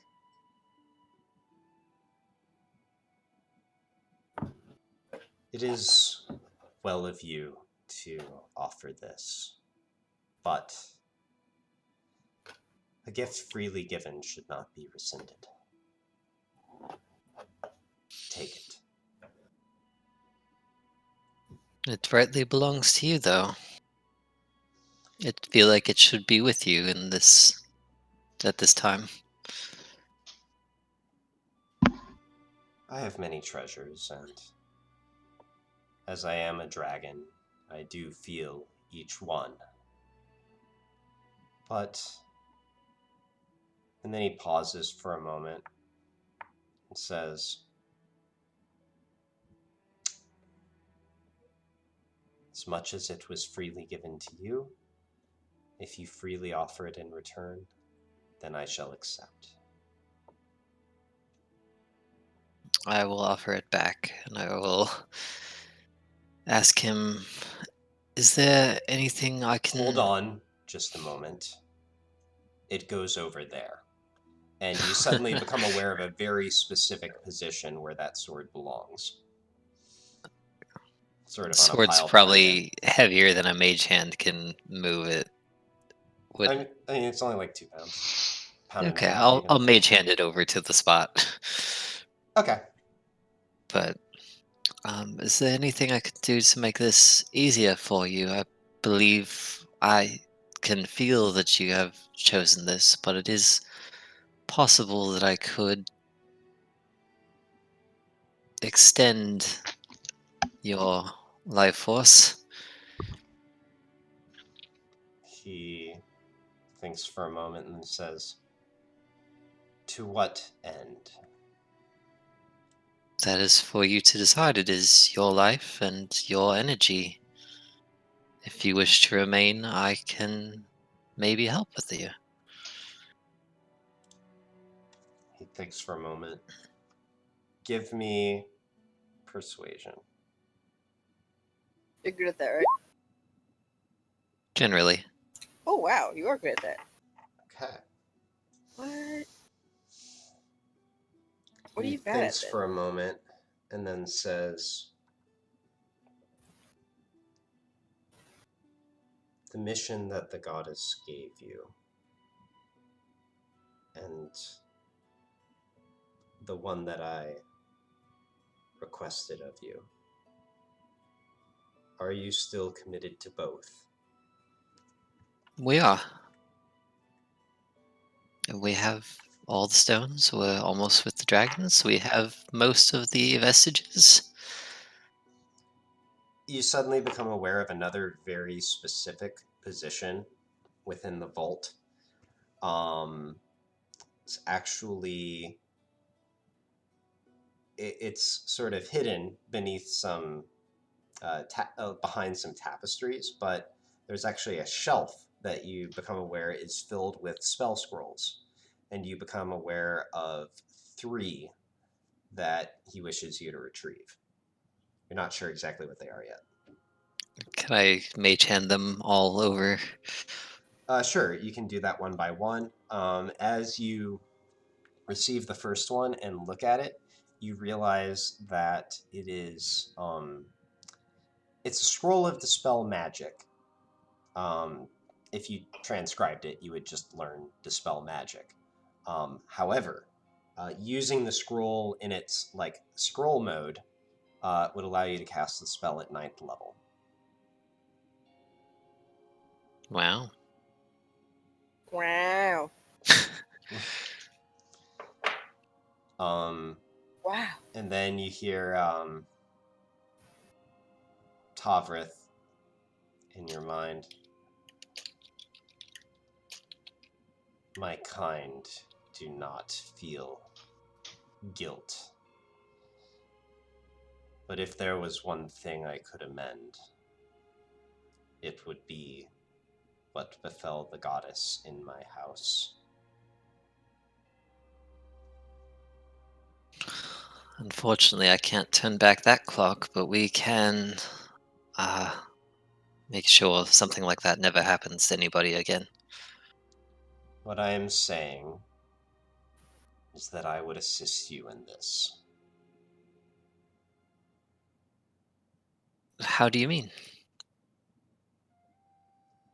You indicated that you could do something about my condition. Yes.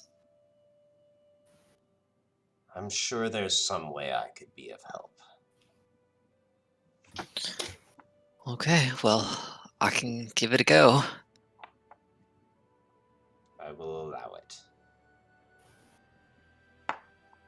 Alright, that's a lot of reading. How do we do that? I'm just gonna click the roll button and you're gonna tell me what happens. All right, So- let me pull up.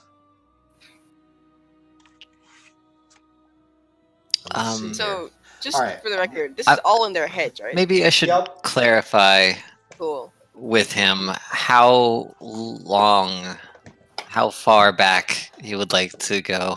Yeah, that's what I was about to ask you. So give me just a moment on that one. So for the rest of you, you Define just your DC. this entire moment has felt very solemn. You caught on early enough that Colleen was somehow interacting with Tavrith, and you've just sort of been maintaining respectful silence this entire time. So you would know at this point that Tavrith is roughly 2,000 years old. Whew. Um, Oh boy. So, to restore him to some degree of strength, even turning back the clock as little as, say, 50 years would be more than adequate. And you would not want to try to turn him back more than about 1,000 years, otherwise that would actually weaken him. You want to keep. So the ancient- are you still just asking him for his opinion then? I ask him at what point he would be comfortable, Right. what he would feel Okay. He'll tell you that about 50 years ago would be adequate. about what your voice cut out. He would say that about 50 years would be adequate. It's a Although I humble will request. say the spell, you can turn it back up to 100 without changing the difficulty, given that you're doing at least 1 year. Your voice cut out again. Oh, sorry. Why is it doing that? I don't know. It's always done that. Just every once in a while, you have just a little blip where the audio cuts out. Only at critical points. Right. Yeah. Okay. Well, I've got the mic closer to my mouth. We'll see if that helps at all. Closer to your what? Sorry. It did it again. Keep going. You know what? Let me try dialing down my. Let me check my. It's fine. It's fine. I'm sure if you it can't keep doing it on every time you try to It's say the like one thing it we need cuts to out. know. Cuts out either at important moments or at comedic moments. All right, Yeah. just a sec. Let me see here. So A lot of times we just go off of context clues. Yeah. I'm Okay, gonna, guess. I'm gonna try manually setting my mic sensitivity and see if that helps. Discord doesn't want KC to be serious or funny. All right. Let's see if that works. I put the sensitivity pretty. I have a low threshold on it, so let me know if I'm getting too much background noise. All right. So to try that one more time. Right. So you can dial it back up to 100 years without changing the difficulty, given that you're doing at least 1 year, which you'll want to do. Mm-hmm. So let's give him the 100. All right. Okay. So I've got the complete rules. So this means I have to determine the difficulty on this. As Queen starts casting stuff, Kane's gonna stop hugging Tavern. So it's going to be 25. Take a couple steps back. He's not dead. That helps. He's not, in fact, dead. Oh, wait, no. So it's going to be 40. Okay, so base difficulty is going to be 40. It's going to be 1d100 plus int plus wisdom. If that combined roll is 10 or less, then there could be some dramatic consequences. But if you at least hit 10, then the worst that you can do is simply fail. If you get to 40, then that'll be a success. Okay. Is there a proficiency bonus addition to this? Nope. 1d100 plus int plus whiz. Which I have no wisdom, so. Okay, so Let's go. plus 5? Yeah, Got I've got a this. button for it. I'm just afraid to push it. You got this.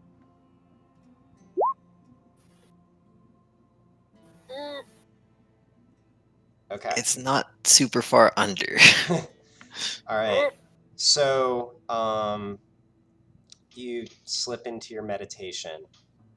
You reach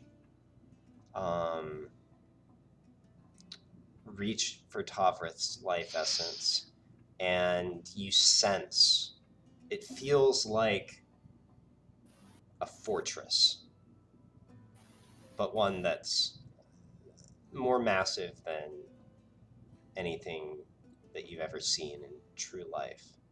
Feels like a mountain, something ageless, but you realize even mountains age.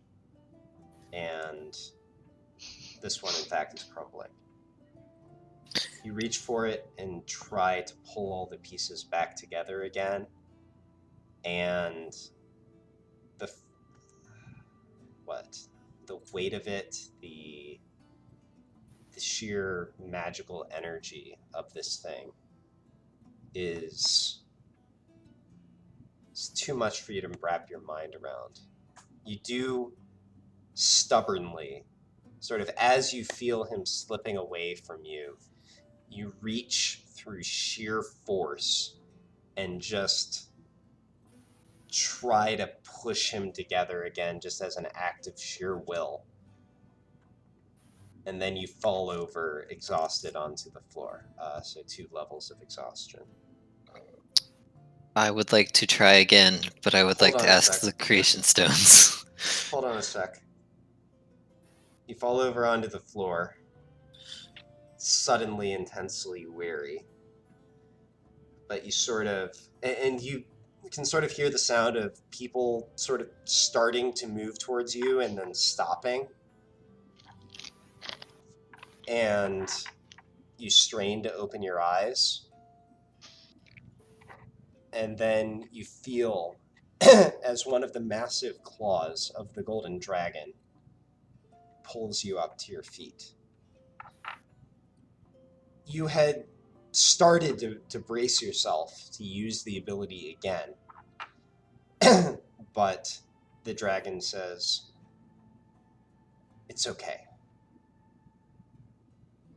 This is enough." And you look and you see him standing as tall as the day you met him. And you're confused because you're pretty sure it shouldn't have worked.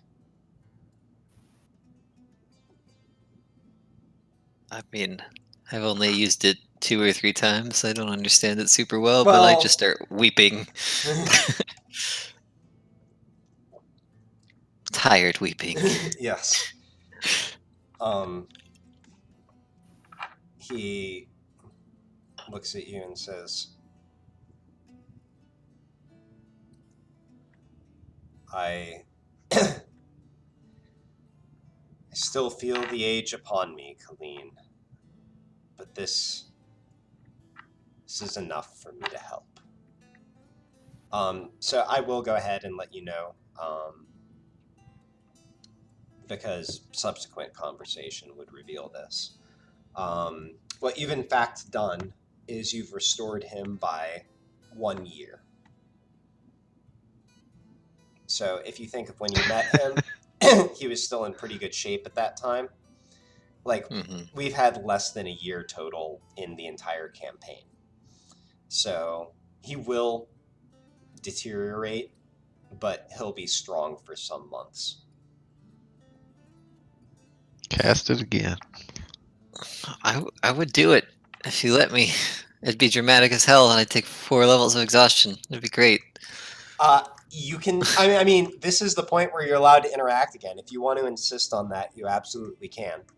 I will absolutely insist. This is the most flavorful, most dramatic, most clean thing that could possibly happen. All right, what do you say? I mean, he's just basically said this is enough. I felt your life force, and it was a bastion for this world, and I can't allow you to simply say this is enough. Let me do something for you. In this moment, you can still feel the energy of your initial attempt. It hasn't completely faded. If you want to cast it again right away, you can do so immediately. I would like to, but I would also like to ask the stones for their assistance, or if not, just their support. Okay, how do you do that? Solidarity.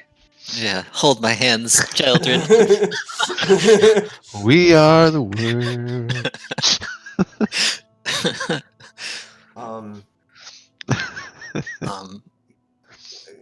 Can I help you, at all? you sort of Would- turn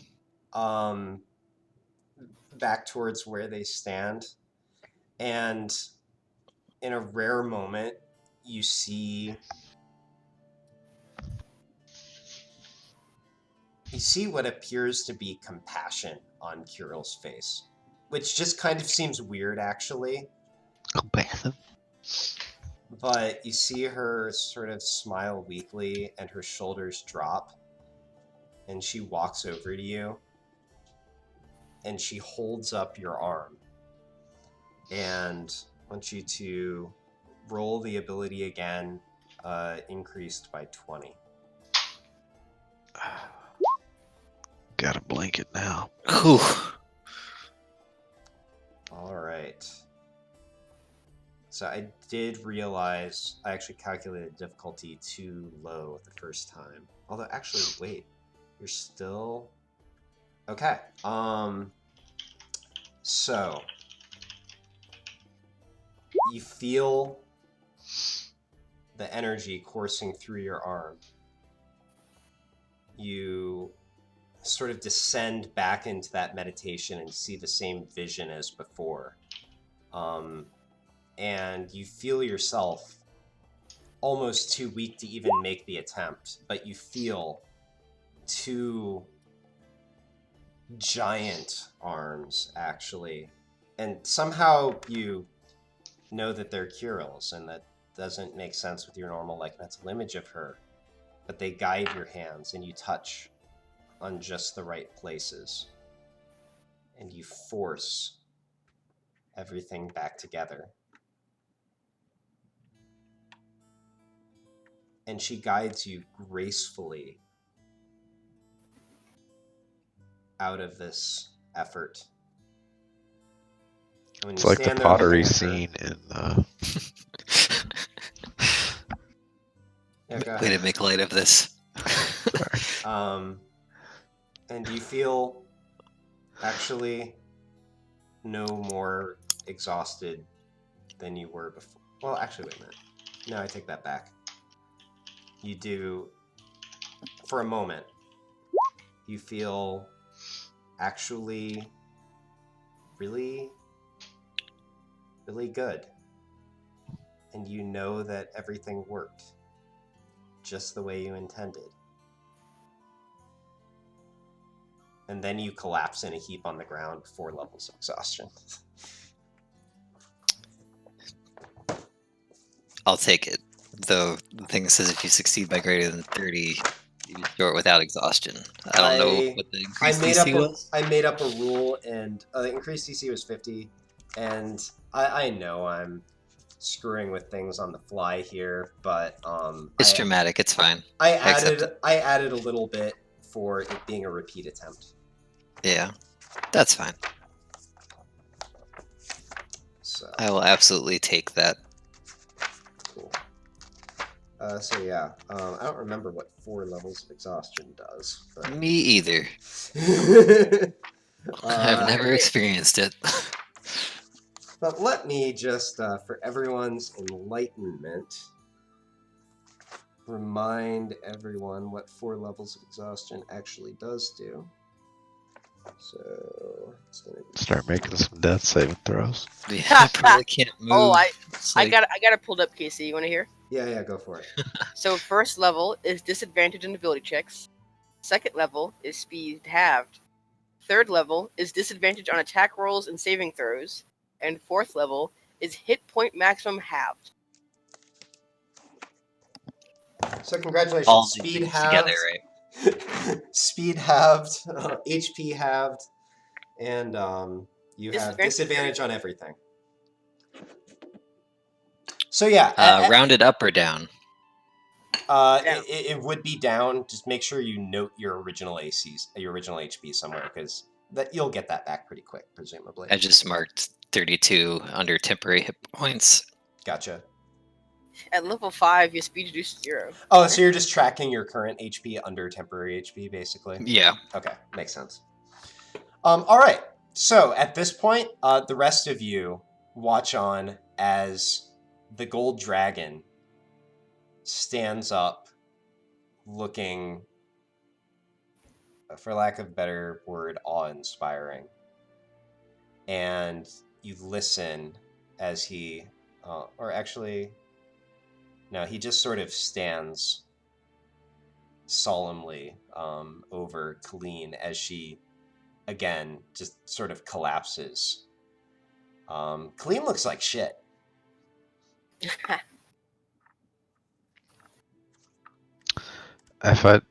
What would lesser restoration do for anything?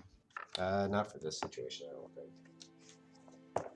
Greater restoration. Well, Yeah, I actually, think it no, has to not be. for exhaustion. I don't think you can cure exhaustion. Yeah, there's nothing on here that says those I spells. think there are some things that can cure exhaustion, but I don't know. Just rest, it says in here. Rest or being raised from the dead. Okay. Well, just fuck me. We'll do it that way. Or like if the effect specifies it removes exhaustion. But it has to say it does. And it only removes it by 1. Okay. Well, so at this point, Tavrith looks down and says, "Thank you, Colleen Larea." And now he looks up at the rest of you. I should perhaps ask, what brings you to my house? And Kirill looks up from where she stands beside Colleen and says, "We should make our way to the hidden chamber." Right. And you watch as there's sort of a rush of magical energy. And do I still have that token? I won't look for it for too long, but... Okay. There's sort of a rush of magical energy, and where Tavrith stood before is actually a great golden-haired dwarf. As tall as, almost as tall as an average human, actually. Sort of massive, but this is sort of the conventional shape-shifted form of Tavrith. And he says, "I will guide you all back. Would someone watch after Colleen?" Am I still carrying Nistia? So you are. Um, They well, are it's both not me pretty then. light if you want to go for it. Sure. I've got 2 shoulders. A potion of exhaustion will entirely cure all levels of exhaustion, Don't Nice. have one. and greater restoration will remove 1 level. Oh, greater restoration removes exhaustion. Also, a long rest only removes 1 Oh, level. so it does. So she needs 4 So days. actually, with that in mind, you've got Fabrizio with you. So Oh, right. he'll the quaddle will sort of shapeshift back and appear at your side, and he'll cast Greater Restoration on you. So you have 3 levels of exhaustion. Yay. I feel so alive. All right. So yeah. Now you're just bone-crushingly weary, not super bone-crushingly weary. And actually, yeah, come to think of it, you would be able to, as Fallon sort of wanders over and figures out if you need an assist, you sort of raise your hand and are like, "I should be able to manage," and you sort of stumble into him a little bit. Finally, you settle for just walking really close to him and occasionally sort of reaching out on his arm for support. And you make your way out into this hallway through here, actually out a back door through the kitchen into this stable. The stable, as you'll remember from before, is full of these rock elemental creatures called Galubdur. But Tavrith actually guides you straight back through what appears to be a solid wall, but what is in fact an illusory rock wall.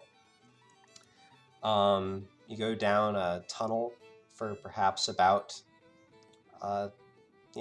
7 or 8 minutes, and you enter a room which I will describe next time. Okay, I was gonna No. 7 or 8 minutes carrying a body. I was gonna have Gamork turn into a cave bear, and so that Clean could ride on Gamork's back and maybe throw Nistia over there too. Yeah, actually, you know what? Come to think of it, it occurs to me that this might be the point to dump off Nistia. So I will just say, Tovrith sort of has a conversation with them about what the unconscious elf is doing there. They explain that they want to hold on to her because they think that some of what's going on is connected to her.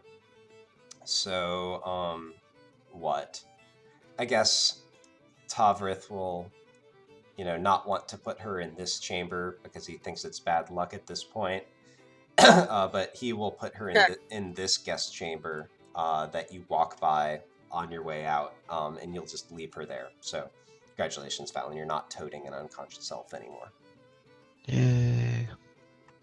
All right, cool. And that is where we'll end.